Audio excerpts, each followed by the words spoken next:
ये चैन बोलता है कि आप चाहो तो मुझे दूसरों के प्रति झूठा दिखावा करने से बचा सकती हैं, पर यह सुनकर लड़की उल्टा गुस्सा हो जाती है। इसी के साथ ये चैन अपने हाथों में फायर को निकाल लेता है और गौर से झाओलोंग को देख रहा होता है। झाओलोंग भी यह देखकर डर रहा होता है और जैसे ही ये चैन उस पर अपने फायर से अटैक करने ही वाला था कि इतने में कोई बहुत तेजी से उन लोगों की तरफ बढ़ता है और तुरंत ही फेंग यून स्टेज पर आकर खड़ा हो जाता है।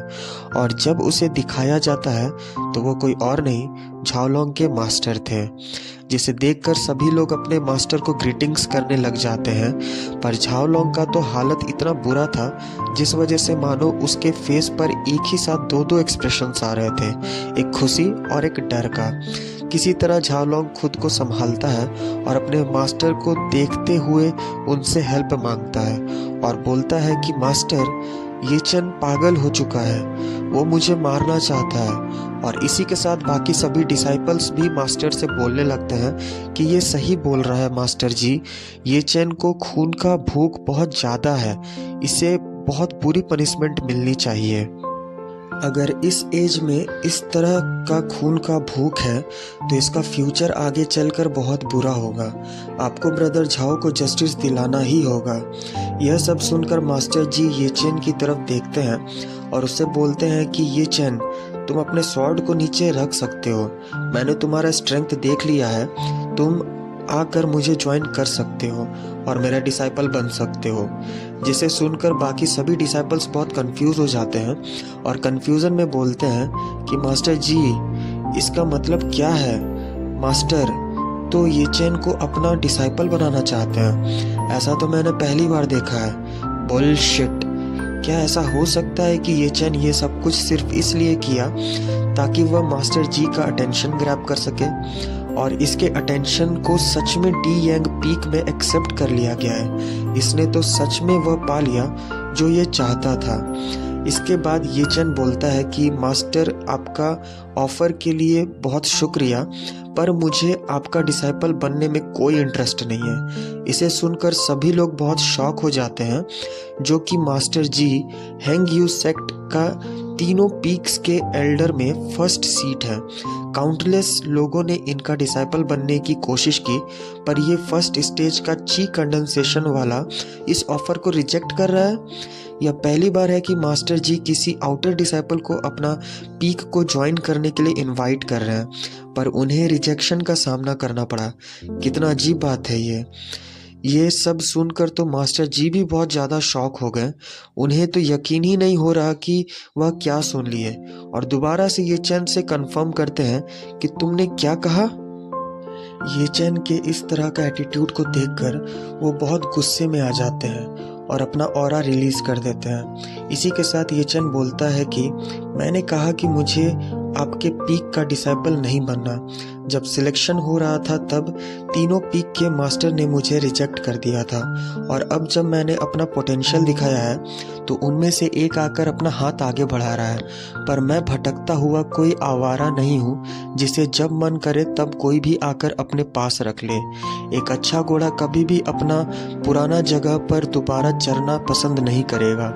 यह सब सुनकर मास्टर जी पागलों की तरह हंसने लगते हैं और ये सब देखकर बाकी सभी डिसाइपल्स बोलने लगते हैं कि मास्टर जी तुम्हें इतने आसानी से नहीं जाने देंगे लगता है। अब सिर्फ गिना चुना दिन ही बचा है तुम्हारे पास। इसका फ्यूचर इस सेक्ट में नर्क बनने वाला है। यह सब कितना इलॉजिकल है। यह ये चैन अपने आप को क्या समझता है? इसी के साथ मास्टर जी बहुत गुस्से में आ जाते हैं और गुस्से में अपना ऑरा बहुत ज़्यादा रिलीज़ करते हुए ये चैन पर प्रेशर बनाने लगते हैं और उसे बोलते हैं कि अभी इसी वक्त झाओलोंग को छोड़ दो। फिर ये चैन बोलता है कि आई एम सॉरी, पर मैं इस इंसान को जाने नहीं दे सकता। यह फाइट शुरू होने से पहले ही हम दोनों एग्री हुए थे कि जो भी इंसान हारेगा आज उसे अपना जान देना होगा, तो इसे आज मरना ही होगा। इसी के साथ मास्टर जी अपना एक पाम अटैक रिलीज करने वाले थे और बोलते हैं कि तुम मूर्ख इंसान, तुम क्या मरना चाहते हो? फिर ये चैन बोलता है कि मास्टर, मैं एक इंसान हूँ, ना कि जानवर। अगर आपने हिलने की कोशिश की तो मैं इसे मार दूंगा। फिर मास्टर जी बोलते हैं कि तुम मुझे क्या धमकी दे रहे हो? अच्छा है। इस मैं तुम्हारे हिम्मत को एडमायर करता हूँ, पर ये चैन, क्या तुम्हें सच में लगता है कि तुम फर्स्ट सीट एल्डर के साथ यूं ही उलझ सकते हो? फिर ये चैन बोलता है कि मास्टर, मैं आपसे पहले ही कह चुका हूँ, इस फाइट से पहले ही हम दोनों अपनी ज़िंदगी को दांव पर लगा चुके थे, तो इसे आज मरना ही होगा। पर मैं इसे छोड़ सकता हूँ, यह पॉसिबल है, पर यह डिपेंड करता है कि आप मुझे इसकी जान छोड़ने के लिए कितना पे कर सकते हैं। मैं पीछे हट सकता हूँ, पर अगर आप मुझे मारने की कोशिश करेंगे तो आज हम दोनों मरेंगे साथ में। गाइस, बता दूँ, यहाँ पर ये चैन अपने और झाओलोंग के बारे में बात कर रहा है कि अगर मास्टर अटैक करते हैं तो ये लोग दोनों साथ में मरेंगे। ये सब सुनकर तो झाओलोंग का तो हालत ही बुरा हो जाता है और बोलता है कि मास्टर, हेल्प मी। फिर ये चैन बोलता है कि अगर आप डीट के इज्जत को बचाना चाहते हैं तो मैं इसे छोड़ सकता हूँ, पर इसे ऐसे ही नहीं छोड़ सकता। एल्डर, आप क्या सोचते हैं? हम लोग फेंग यून स्टेज पर हैं, क्या आप इतने सारे लोगों के सामने मुझे मारने की कोशिश करेंगे? क्या आप डी यांग पीक के फर्स्ट सीट के नाम को रिस्क में डालिएगा? अपने डिसाइपल झाओ लोंग के बारे में सोचिए। आपने इस पर काफ़ी रिसोर्सेज यूज़ किए होंगे इसके ट्रेनिंग के लिए। क्या आप उन रिसोर्सेज को वेस्ट करना चाहते हैं? क्या आप इसे मेरे साथ मरने देना चाहते हैं? फिर मास्टर जी बोलते हैं कि ये चैन, क्या तुम समझ रहे हो कि तुम क्या बोल रहे हो? ये चैन बोलता है कि हाँ, मैं समझ रहा हूँ, पर मैं वो नहीं कर सकता जो आप चाहते हैं। फिर मास्टर जी पागलों की तरह हंसने लगते हैं और गुस्से में उससे बोलते हैं, फिर मैं तुम्हारी मदद कर देता हूँ। पर जैसे ही उसे मारने के लिए अपना स्टेप लेने ही वाले थे कि इतने में उन्हें किसी का आवाज़ आता है, जिसे सुनकर वो बोलते हैं कि डाओजी। फिर डाओजी बोलते हैं, जी होंग, आउटर डिसाइपल को मारना इस सेक्ट में क्राइम है। क्या तुम रूल्स को तोड़ना चाहते हो? यह सुनकर मास्टर जी गुस्सा हो जाते हैं और बोलते हैं कि फिर तुम क्या चाहते हो?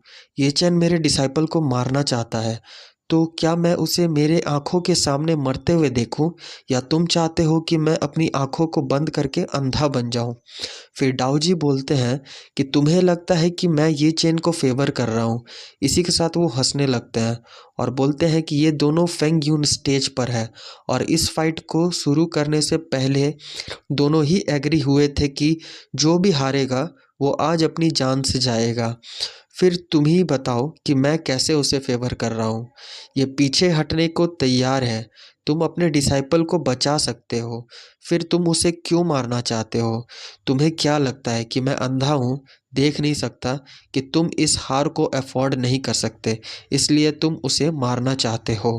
कि मैं अंधा हूँ? डाओजी की यह सब बातें सुनकर मास्टर जी थोड़े परेशान हो जाते हैं और गुस्से भी हो जाते हैं, फिर भी खुद को किसी तरीके से शांत रखते हैं और कुछ देर शांत रहने के बाद वो डिसाइड करते हैं कि अब ये चैन को नहीं मारेंगे और इसी के साथ वो एक बैग को ये चैन की तरफ फेंक देते हैं, जिसे इतना तेजी से फेंके थे कि ये चैन को अपने स्वॉर्ड से उसे रोकना पड़ता है। ये देखकर ये चैन मास्टर जी को बहुत बुरा और चालाक बोलता है और इसी के साथ मास्टर जी अपने डिसाइपल झाओ लोंग को अपने साथ उठाकर ले जाते हैं और ये चैन को बोलते हैं कि तुम्हें इसकी कीमत चुकानी ही पड़ेगी, जो भी तुमने आज किया है उसके लिए। ये सुनकर ये चैन मुस्कुराता है और बोलता है कि मैं इंतज़ार करूँगा। इसी के साथ सीन शिफ्ट होता है और टी यांग सेक्ट को दिखाया जाता है, जहाँ पर डिसाइपल्स आपस में बात कर रहे थे और बोल रहे थे कि क्या तुमने देखा नहीं कि ये चैन ने किस तरह झाओ लोंग को बुरी तरीके से मारा? उसने तो उसे लगभग मार ही डाला था। डी यांग पीक के फर्स्ट सीट के एल्डर तो इतना ज़्यादा गुस्सा हो गए थे कि वो तो एक ही नज़र में ये चैन को मार देना चाहते थे। इसी के साथ सीन शिफ्ट होता है और रैंग यांग पीक को दिखाया जाता है, जहां एक लड़की अपने मास्टर को ग्रीट कर रही थी। फिर वो लड़की अपने मास्टर को आज जो भी हुआ वो सारा किस्सा सुनाने लगती है, जिसे सुनकर मास्टर बहुत शॉक हो जाते हैं कि क्या झाओ लॉन्ग हार गया। फिर सीन शिफ्ट होता है और डी यांग पीक को दिखाया जाता है, जहां मास्टर जी सभी डिसाइपल्स पर बहुत गुस्सा कर रहे थे और उन्हें बोल रहे थे कि तुम सब एक कचड़ा हो, तुम सब मेरे डी यांग पीक को मुंह दिखाने लायक नहीं छोड़े। फिर सीन शिफ्ट होता है और जंगल को दिखाया जाता है, जहां पर ये चैन बैठा हुआ था और उसी बैग को चेक कर रहा था जो मास्टर जी ने उसे दिया था, जिसमें से उसे 500 स्पिरिट स्टोन्स मिले थे, जिसे देखकर वो खुश हो जाता है और बोलता है कि मास्टर जी से डील करना इतना आसान भी नहीं है। यहाँ पर ऑथर बताते हैं कि आउटर डिसाइपल्स को सिर्फ 20 स्पिरिट स्टोन्स मिल सकता है, पर यहाँ पर ये चैन को 500 स्पिरिट स्टोन्स मिल गए हैं। उसके लिए तो ये किसी खजाने से कम नहीं है। फिर ये चैन बोलता है कि मास्टर जी जरूर बदला लेने की सोच रहे होंगे, लगता है आने वाला दिन आसान नहीं होगा। फिर सीन शिफ्ट होता है और ग्रैंडपा के घर को दिखाया जाता है, जहां ग्रैंडपा मीट को पका रहे थे और बोल रहे थे कि वाह, मैंने काफी समय से इतना ज्यादा मीट नहीं देखा। लिटिल ईगल, आज तो तुम्हारे लिए दावत है। इसी के साथ ग्रैंडपा और यी चैन का कन्वर्सेशन आगे बढ़ता है और ग्रैंडपा उससे पूछते हैं कि क्या तुम ठीक हो। तो यी चैन बोलता है कि हाँ, मैं ठीक हूँ। फिर ग्रैंडपा बोलते हैं कि अगर तुम ठीक हो तो अच्छा है, क्योंकि मैंने कभी नहीं सोचा था कि जिस एक लड़के को मैं बचा रहा हूँ वो आगे चलकर मेरे लिए खड़ा होगा, एक बूढ़े हड्डी के लिए, जो बिल्कुल भी हेजिटेट नहीं करेगा मास्टर जी के अथॉरिटी को चैलेंज करने में। इसी के साथ ग्रैंडपा अपने पास्ट को याद करने लगते हैं, जहाँ पर दिखाया जाता है कि वो हैंग यून सेक्ट में घुटनों के बल बैठे हुए हैं और उन्हें बोला जा रहा है कि फेंग नियान, तुम्हारे सीरियस क्राइम को माफ़ नहीं किया जा सकता, इसलिए तुम्हारे कल्टीवेशन बेस्ड को तोड़ दिया जाएगा और तुम्हें स्पिरिचुअल गार्डन में डिमोट किया जाता है।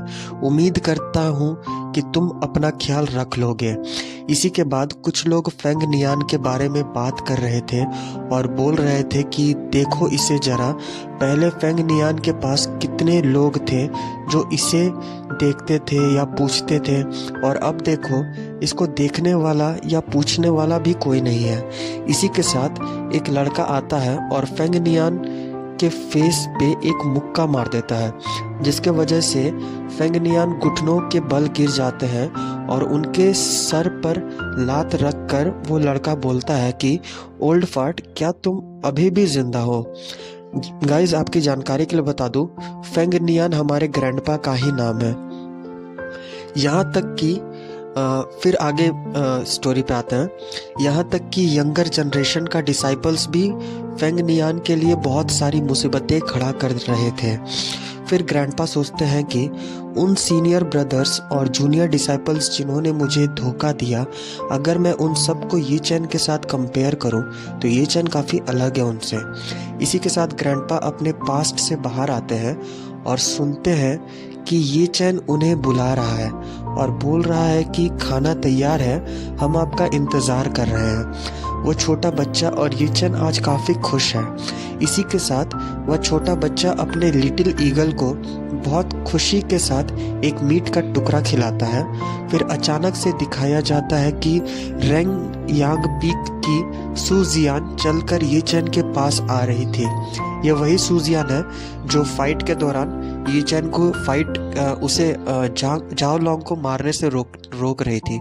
ये वही, उसी का नाम सूजियान है। जिसे देखकर ये चैन बहुत कंफ्यूज हो जाता है और उनसे पूछता है कि आपको किस चीज़ ने यहाँ आने पर मजबूर कर दिया। फिर वह बोलती है कि मास्टर ने तुम्हें रेन यांग पीक में इनवाइट किया है, अगर तुम्हें मंजूर है तो कल तुम रेन यांग पीक पर आ सकते हो। इसी के साथ वो ये चैन की तरफ एक टोकन फेंक देती है और उससे बोलती है कैच, जिससे बहुत ही स्टाइल से ये चैन अपने चॉपस्टिक से पकड़ लेता है और इनविटेशन टोकन को देखने लग जाता है और बोलता है कि मैं बहुत खुश हुआ। जिसे मुस्कुराते हुए सूजवान देखती है और बोलती है कि मैंने तुम्हें ये मैसेज दे दिया है, अब तुम्हारा जो मन वो करो। तुम ये मत सोचना कि झाओ लॉन्ग को हराकर तुम इनविंसिबल बन गए। हैंग यून सेक्ट में बहुत सारे लोग हैं जो तुम्हें आसानी से डिस्ट्रॉय कर सकते हैं। अगर तुम ज़्यादा एग्रेसिव होगे तो तुम्हें कभी भी सक्सेस नहीं मिलेगा। इसी के साथ सुजवान वहाँ से चली जाती है और फिर ग्रैंडपा ये चैन से बोलते हैं कि बच्चे, रेंगयान पीक आउटर गेट के 3 मेन पीक्स में से एक है, तुम्हें इसे एक्सेप्ट कर लेना चाहिए। तुम अपने फ्यूचर को ऐसे ही मत जाने दो, बस इसे पकड़ लो। फिर ये चैन बोलता है कि ग्रैंडपा, मैं समझता हूँ। इसी के साथ कोई उन दोनों के सामने आकर खड़ा हो जाता है। यह एक डिसाइपल था टियान यांग पीक का। वो बोलता है कि मैं बस यहाँ पर मास्टर का मैसेज देने आया हूँ। मास्टर चाहते हैं कि तुम टियान यांग पीक को ज्वाइन कर लो। ये सब सुनकर तो ये चैन ऐसे बिहेव करता है जैसे कि वो तो कुछ सुन ही नहीं रहा। इसी के साथ वो डिसाइपल बोलता है कि तुम ना ही आसमान की ऊंचाई को जानते हो, ना ही पृथ्वी के गहराई को, और तुमने डी यांग पीक से लड़ाई कर ली। तुम्हें ग्रेटफुल होना चाहिए कि तुम्हें हमारे पीक को ज्वाइन करने का मौका मिल रहा है। इतना बोलकर वो वहाँ से चला जाता है। फिर ये चैन सोचता है कि 2 दिन पहले तक मुझे कोई भी अपने साथ नहीं चाहता था, और अचानक आज सभी कोई मुझे रिक्रूट करना चाहते हैं। इसी के साथ वो डिसाइपल ठीक गेट के पास रुक जाता है और पीछे मुड़कर ये चैन से बोलता है कि तुम मेरे टियान येंग पीक के नज़र में कुछ भी नहीं हो, और ये बोलकर वो चला जाता है। फिर ग्रैंडपा ये चैन से कुछ बोलने ही वाले थे कि इतने में ये चैन उनसे बोलता है कि ग्रैंडपा, मैं जानता हूँ कि आप मुझसे क्या बोलने वाले हैं, मुझे बैकअप लेकर चलना चाहिए, पर आप देख रहे हैं ना कि ये लोग मुझे किस नीच नज़रों से देखते हैं। अगर मैं उनके इनविटेशन को एक्सेप्ट कर लूँ तो क्या मैं अपने लिए मुसीबत को इनवाइट नहीं कर रहा हूँ? मैंने इस सेक्ट का सब कुछ देख लिया है। इस बुरी दुनिया में स्ट्रॉन्ग को ही इज्जत मिलती है, और मैं एक आउटर डिसाइपल हूँ। मुझे इन 3 मेन पीक्स को ज्वाइन नहीं करना चाहिए। ग्रैंडपा बोलते हैं, ठीक है, फिर अपना बेस्ट करो, खुद को कष्ट मत पहुंचाना। ओल्डर जनरेशन के टीचिंग्स यंगर जनरेशन को हमेशा याद रह जाते हैं। इन दोनों का कन्वर्सेशन खत्म होने के बाद ये चैन किसी जगह पर जाकर कल्टीवेशन करने लग जाता है, और वो पूरी रात कल्टीवेट करता है। इसके बाद जब सुबह होता है तो वो वापस से हैंग यून सेक्ट के लिए निकल जाता है, जहाँ पर कुछ डिसाइपल्स ये चैन को देखकर आपस में बातें करने लग जाते हैं कि ये लड़का तो पहले ही फाइट से काफ़ी फेमस हो गया है, पर मास्टर जी इसे नहीं छोड़ेंगे इतनी आसानी से। इसके दिन अच्छे नहीं जाने वाले हैं। मैंने तो सुना है कि उन्होंने अपने जितने भी डायरेक्ट डिसाइपल्स हैं उनको ये चैन को मारने की धमकी दे दी है। लगता है जल्द ही अच्छा शो होने वाला है। ये सब सुनकर ये चैन सोचता है कि मुझे जल्दी अपने स्ट्रेंथ को बढ़ाना होगा। फिर सीन शिफ्ट होता है और वेनबाओ पवेलियन को दिखाया जाता है, जो एक शॉप है हैंग यून सेक्ट का ही, जहाँ किसी भी चीज़ को खरीदा जा सकता है, जैसे कि spiritual grass, liquid fruit, Z और बहुत कुछ, जो कि कल्टीवेटर्स के लिए बहुत ही यूज़फुल है। इस शॉप के अंदर चला जाता है और शॉपकीपर को ग्रीटिंग्स करता है, तो शॉपकीपर उसे बोलते हैं कि हेल्प योर सेल्फ, मतलब कि जो चाहिए खुद से ले लो, पर किसी चीज़ को चुराना मत। तो ये चैन हंस के बोलता है कि मैं हिम्मत भी नहीं करूँगा चोरी करने की। इसी के साथ वो जहाँ पर चीज़ें रखा हुआ है उन सेक्शंस में चला जाता है, जहाँ उसे बहुत सारी चीज़ें मिलती हैं जो कि बिल्कुल एक्स्ट्रा ऑर्डिनरी चीज़ें थी। फिर उनमें से एक फायर लोटस इसे दिखता है जो कि उसे पसंद आ जाता है, लेकिन उसका प्राइस देखकर तो मानो उसका दिमाग तो बौखला जाता है। उसके पास तो ओनली 1100 स्पिरिट स्टोन्स हैं टोटल अराउंड, और उसमें से 500 चला जाएगा तो ये बेचारा क्या करेगा। फिर वो और भी चीज़ों को देखता है, और जितना ज़्यादा देखता है उतना ही खुशी से पागल होने लग जाता है। पर उन सभी का प्राइस देखकर तो उसका मुंह ही बन जाता है और बोलता है कि मैं इन सब चीज़ों को अफोर्ड नहीं कर सकता, मैं तो बहुत गरीब हूँ इन सभी चीज़ों के लिए। इसी के साथ वो जवान लेवल के कल्टीवेशन स्किल के एरिया में चला जाता है जहाँ बहुत सारे स्क्रॉल्स पड़े हुए थे। तभी वो एक स्क्रॉल को उठाता है जो कि स्पिरिट जेट एंशिएंट स्क्रॉल था। उसे देखकर वो सोचता है कि वैन बाओ पवेलियन ये सब भी बेचता है। तभी शॉपकीपर ये चैन से पूछता है कि बच्चे, क्या तुम ये स्पिरिट जेट एंशिएंट स्क्रॉल को लेने में इंटरेस्टेड हो? ये स्क्रॉल सिर्फ 20 स्पिरिट स्टोन्स का है, क्या तुम उसे लेना चाहोगे? इसे सुनकर ये चैन बोलता है कि सिर्फ 20 स्पिरिट स्टोन्स, ये तो काफी सस्ता है। स्पिरिट जेट लिक्विड तो काफी प्रीसियस है, फिर तुम इसे इतना सस्ते में क्यों बेच रहे हो? कहीं ये फेक तो नहीं है ना? जिसे सुनकर शॉपकीपर बोलता है, इसका प्राइस तो सच में बहुत हाई है, पर ये ऑर्डिनरी कल्टीवेटर्स के लिए बिल्कुल बेकार है। ऐसा क्यों? क्योंकि स्पिरिट जेड लिक्विड को रिफाइन करने के लिए फायर का जरूरत है, जो कि हेवेंस या अर्थ के ब्रीड का होना चाहिए, जो कि ऑर्डिनरी कल्टीवेटर्स के पास नहीं होता। इसलिए एक ऑर्डिनरी कल्टीवेटर के लिए यूजलेस है। ये सब सुनकर ये चन मुस्कुराने लगता है और बोलता है कि अर्थ फायर, मेरे पास तो ट्रू फायर है, जो कि एक अर्थ फायर से काफ़ी ज़्यादा स्ट्रॉन्गर है। इसी के साथ ये चंद शॉप से जाने लगता है तो शॉपकीपर बोलता है कि आते रहना पर कुछ चुराना मत, और साथ ही ये भी बोलता है कि तुम जितना ज़्यादा रिफाइनिंग मेथड को समझोगे उतना ही ज़्यादा तुम स्पिरिट जेड लिक्विड को रिफाइन करने के काबिल बनोगे। फिर ये चैन वहाँ से जा ही रहा था कि अचानक उसका ट्रू फायर उसके शरीर से बाहर निकलकर कहीं जाने लगता है, जिसे देखकर ये चैन शॉक हो जाता है, पर साथ ही खुश भी हो जाता है क्योंकि उसे लगता है कि ट्रू फायर को कोई ट्रेजर मिल गया है जिसके पीछे वो जा रहा है। फिर वो जल्दी से उसके पीछे दौड़ने लग जाता है। जब वो वहाँ पहुँचता है तब देखता है कि उसका ट्रू फायर एक पॉट से चिपका हुआ है, जिसे ये चैन देखकर खुश हो जाता है और उसके अंदर देखता है तो उसे कुछ भी खास दिखाई नहीं देता, सिर्फ एक खाली स्पेस दिखता है जो कि बहुत बड़ा सा स्पेस है। फिर अपना ट्रू फायर से पूछता है कि क्या तुमने इसे स्पेस के वजह से चुना है? कोई बात नहीं, I believe in you.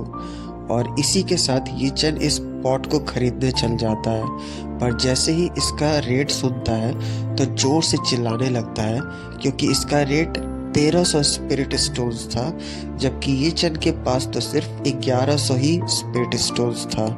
But shopkeeper बोलता है कि तुम चाहो तो 200 स्पिरिट स्टोन्स की जगह कोई सामान भी दे सकते हो। फिर भी वो रोते राते उसे ले ही लेता है और बोलता है, मैं टूट गया, आज मैं पूरा टूट गया, और रोने लग जाता है क्योंकि शॉपकीपर को ये चैन ने बचे हुए 200 स्पिरिट स्टोन्स के बदले ब्लड थर्स्टी पिल दे दिया था, जो कि उसे ब्लड थर्स्टी पैलेस से मिला था, और साथ ही अपना सारा स्पिरिट स्टोन्स भी दे दिया। ये सब पाकर तो शॉपकीपर का मानो बल्ले बल्ले ही हो गया। इसके बाद ये चैन एक जगह पर बैठकर उस पॉट से बातें करने लगता है और उसे बोलता है कि लिटिल पॉट, चलो अपने बिग ब्रदर को कोई सीक्रेट रेल्म, सीक्रेट टेक्निक या कुछ बड़ा चीज़ दे दो जिससे तुम्हारा टूटा हुआ बड़ा भाई फिर से जुड़ जाए। पर इसका फूटा नसीब, इसको कुछ नहीं मिलता, लिटरली कुछ भी नहीं मिलता। लोल ये चैन तो ऑलमोस्ट रोने ही लग गया था और बार बार अपने स्पिरिट स्टोन्स और ब्लड थर्स्टी पिल को याद कर रहा था।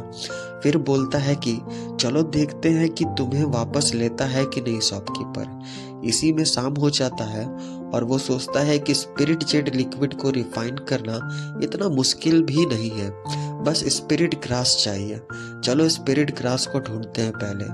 उसे कुछ स्पिरिट ग्रास मिल भी जाते हैं, पर आज लगता है उसका नसीब अच्छा था कि उसे एक स्नो जेड ऑर्किड भी मिल जाता है, जिसे देखकर वो बहुत ज़्यादा खुश हो जाता है। पर इसी के साथ वहाँ पर एक लड़की आ जाती है जो उसे बोलने लगती है कि ये स्नो जेड ऑर्किड मेरा है, इसे मुझे दे दो। इसी के साथ चैप्टर खत्म।